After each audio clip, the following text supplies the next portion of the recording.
No, thanks, Shireen. I think a lot of it has to do with the mindset of our leadership. I mean, the data is very clear that 18% of the 12 million employees in the top 2,000 companies are women. So it's only 2 million women. I think we have to make a pledge that I think the top 2,000 will probably have 18 million employees by 2030. And if we can get to 30%, that's 5.5 million women. That'll be a dramatic change. It's almost 3x in terms of number of women. And these are some of the best jobs. These are the largest companies in India. I think that even though companies pay lip service to this, I don't think they work hard enough on this issue. Because in every sector, we see outliers, and we don't see companies making the effort to achieve what's already been achieved by outliers in India. So if you take, say, the banking sector, 26% of the banking sector, the workforce are women. But there are 2 banks in India already that have crossed 40%. And there are others that are stuck at 10%.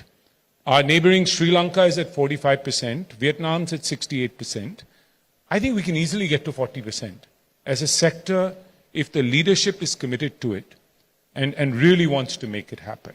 You know, there are often excuses about women working in branches or feet on street. Yeah. That's the challenge. But there are banks that have actually shown that it's possible to make it happen. Similarly, if you look at the pharmaceutical sector, it's only 11% women. But there are pharma companies at 25% and there are others at 2%. So I think what Pooja and team have done is really looked at those outliers to dissect what they've been doing, to make those role models, and companies can actually speak to their peers. You know, these champions, in a sense, are more than happy to share what they've done.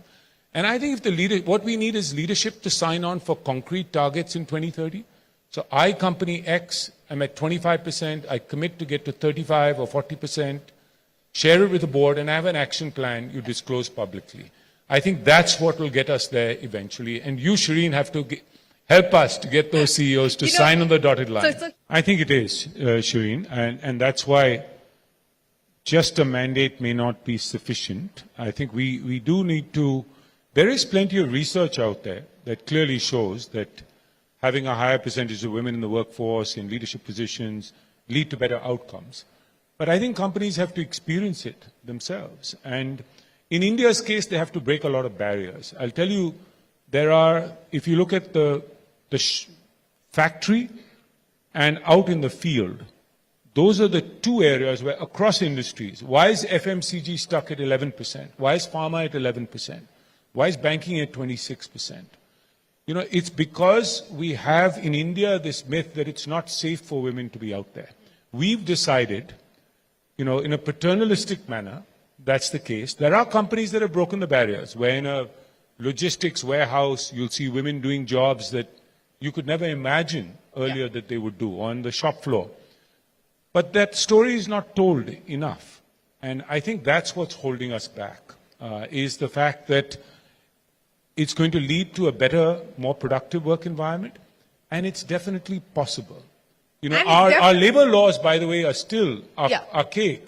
There are, if you look at the list of... But that's for men as well. You know, overall... No. If you look, there are in most states that women are prevented from working in quote-unquote hazardous industries. Yeah. And if I showed you that list, you'd be appalled. Yes. And in some states, they're prevented from working at night. Yeah. Now, that's changing, but changing too slowly.